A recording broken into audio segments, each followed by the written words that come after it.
Hi everyone! Welcome again to my channel, and today's video guys ay andito tayo ngayon sa aking mini greenhouse at update tayo uli guys kung ano na yung hitsura sa mga niripat ko ngayon. Ayan. So ito yung hitsura nila ngayon, nakatanim na sila sa dilaw na pots. So ito, 1 week ago pa to sila na niripat ko. And nadiligan ko na rin, kaya yung lupa nila kung nakikita ninyo medyo dry na, pero yung ilalim is medyo moist pa ng konti. Ayan, kung nakikita ninyo parang may moist sa ilalim ng kanyang pot. So ayan, medyo moist pa and medyo matigas yung dahon nila ngayon. Ayan, tapos dito kadidilig ko lang nito kahapon. So 3 days ago niripat ko to sila, tapos kahapon diniligan ko na. Ayan. So kapag autumn or spring, madalas kapag nagripat ako, dinidiligan ko sila after 2 days or 3 days. Kapag summer naman, 1 week to 10 days madalas bago ko sila diligan kapag summer. Ngayon ay makulimlim, so maganda kasi hindi yung tubig kasi guys kapag natamaan ng sunlight, umiinit yung tubig, and then delikado doon sa stem ng ating succulents kasi medyo delicate yung stem. Doon nagkakaroon ng parang masugat dahil sa sobrang init ng tubig, nasusugatan yung stem, and then mag-start na siyang karoon ng stem rot or kung ano-ano pa mang pumasok doon sa sugat. So ayan, mabuti na lang at makulimlim ngayon. So hindi ko na kailangang tanggalin yung kanyang tubig sa rosette. Pero mas maganda talaga guys kung tanggalin nyo na, kasi minsan bigla-biglang umiinit. So mas maganda, mas safe, tanggalin nyo na agad. So ako kasi medyo ako ngayon, busy. So lang ako dito. Napadaan lang ako dito kasi nag-check ako nung tinanim ko kahapon na gulay. Chinek ko lang kung okay ba. And ayan, ganyan na yung hitsura nila. So, yung iba ang daming babies. Yung iba naman walang babies. So, ang madalas walang baby dito ay itong mapula. Ayan, ito, wala pang baby. Ito, walang mga baby sila. Ayan, yung mga mapula dyan, walang babies. Pero, yung dito, ito, ayan katulad nito, ang daming babies niya. Kung nakita ninyo, ayan.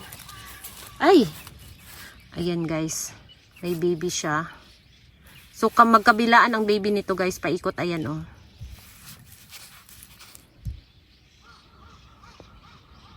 So ayan, magkabilaan ang baby niya. Marami siyang babies.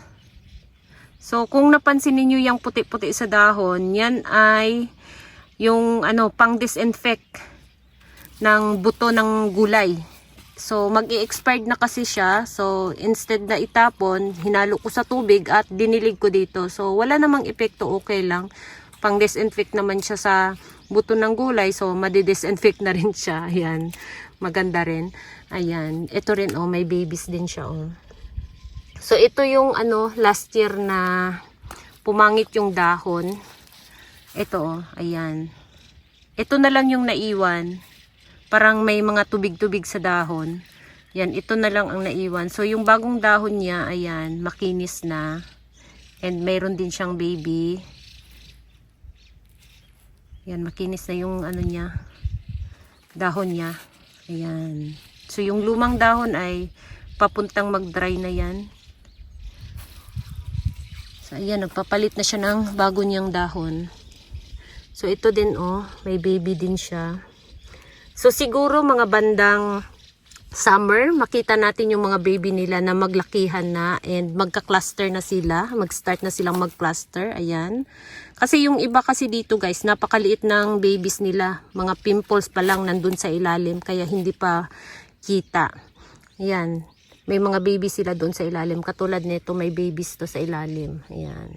So gusto ko sanang ipakita sa inyo, kaya lang pag naglipat kasi ako, umuulan. Kaya pag nag-record ako, ito, maingay yung plastic. So hindi nare-record yung boses ko. And wala ding tagahawak ng camera. So ano tayo lagi, solo flight tayo sa mga ganitong gawain. Ayan. So, medyo mainit dito kung napansin ninyo. Ayan oh. Medyo ano na siya. Medyo kumupas na yung kulay ng iba dyan. Ayan. Kasi napakainit dito kapag maganda yung sikat ng araw. Kaya binubuksan ko. Ayan oh, nakabukas na doon sa dulo. Yung ano, net na lang. Nilagyan ko ng net kasi may pumapasok ditong pusa at ano, baka lakaran tong ano ko, mga halaman ko. So nilagyan ko ng net, and dito din nilagyan ko rin ng net kasi binubuksan ko rin tong plastic kapag mainit. Maganda yung sikat ng araw, binubuksan ko kasi napakainit dito sa loob. And then dito din sa kabila, binubuksan ko rin. Kasi pag hindi ko buksan guys, nako, napakainit. So baka yung mga halaman ko bigla na lang magmamashi sa sobrang init. Ayan yung hitsura nila.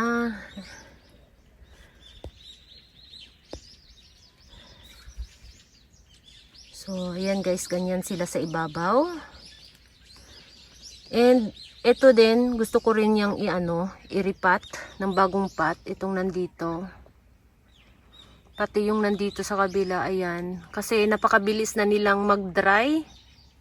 So, siguro napakatigas na ng kanilang lupa. Kaya kailangan na nila palitan ng bagong lupa. So, ayan kung nakita ninyo. Ayan, kung nakita ninyo, may mga, ang daming dry leaves, diba? Ito ang kulay nito nung, winter. Napaka-pink ng dulo ng dahon niya. So, ayan na lang yung natira. Nag-fade na rin siya. Pero ang dami niyang babies. O, paikot yung baby niya. Yan, nag-fade na sila unti-unti.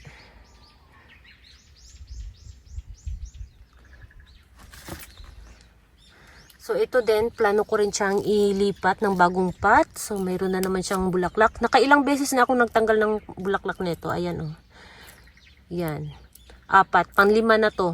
Yung tinanggal ko ngayon, panlima na siya. So, wala namang, pang-anim. Yan, bilis magkaroon ng mga bulaklak. Yung iba ang diyan nagtanggal na ako ng mga bulaklak diyan, kaya lang ang bilis talaga maglabasan ng ngayon. Ito ng mga flower stalk niya. So, ayan yung hitsura. Ito niripat ko na rin. Ito nandito mga bagong bagong soil to, pero yung pot nila ganun pa rin. Nakatanim pa rin sila sa the same pot. Yan. Ito guys, si si Monroe, pero yung kulay niya is parang orange. Wala naman akong orange Monroe. Yung meron ako, Monroe lang talaga siya. So, yung mother plant niya ay ito. Pakita ko sa inyo yung mother plant niya. Ito yung mother plant, Yan. Yung hitsura ng mother plant niya, yung kulay is bluish. Pero ito siya, may pagka-orange. Yan. May pagka-orange yung kulay niya. Tapos yung kasabayan din niya na na pinropagate ko noon. Ito, nandito siya. Ito, ayan. Di ba magkaiba yung kulay nila, Diba? Ito, mas kamukha yung kulay niya sa nanay. Ayan. The same lang sila ng kulay. Pero ito, talagang siya guys. Iba talaga yung kulay niya. Para siyang orange. Wala naman akong orange Monroe. Hindi ko alam bakit ganyan yung kulay niya. So, ngayon niripat ko para yung kulay niya makita ko kung magiging ganito ba. Ayan. Pinapalaki ko rin kasi to. At nilagyan ko siya ng fertilizer sa ilalim. 888 fertilizer yung nilagay ko sa ilalim. Pinakailalim ng lupa niya. So, mayroon tayo dito. Ayan, si Champagne. Maganda yung kulay ni Champagne. Hindi siya pink. Champagne ba to siya or si Charlotte? Nasaan na ba yung pangalan niya nandito? Ayan. Si Charlotte pala guys. Ayan. Si Charlotte siya. So, maganda yung kulay niya. Yan.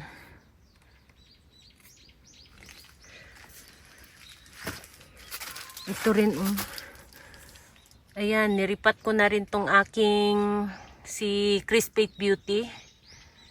So itong ano niya, flower stalk niya, hindi ko tinanggal kasi gusto kong lumaki yung dahon niya sa flower stalk para gawing propagation. So yung ano, pinropagate ko na Crispate Beauty na ano ngayon is medyo malaki na sila ngayon guys. Tapos ito, ayan, yan ang pangalan niya.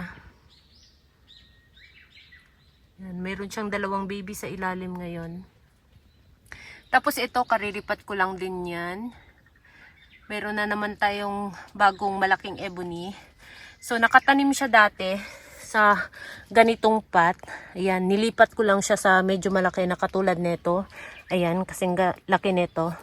Kasi malaki na kasi siya guys. Ayan yung malaki nating ebony. Ayan oh. So yun guys, yun ang ating latest update dito. So ayan na yung kanilang hitsura. Medyo maganda ang kulay nito oh. Pink. So ganyan na yung hitsura nila guys. Ayan. So, yun lang guys. Thank you so much for watching and please don't forget to subscribe and like to my channel. Sa hindi pa nakapag-subscribe, please subscribe my channel at i-click nyo na rin ang bell button para ma-update kayo pag nag-upload ako ng bagong video. Thank you so much for watching at maraming salamat lagi sa inyong pag-aantay at sa inyong support. Ayan. Thank you so much for watching and see you on my next video. Bye-bye!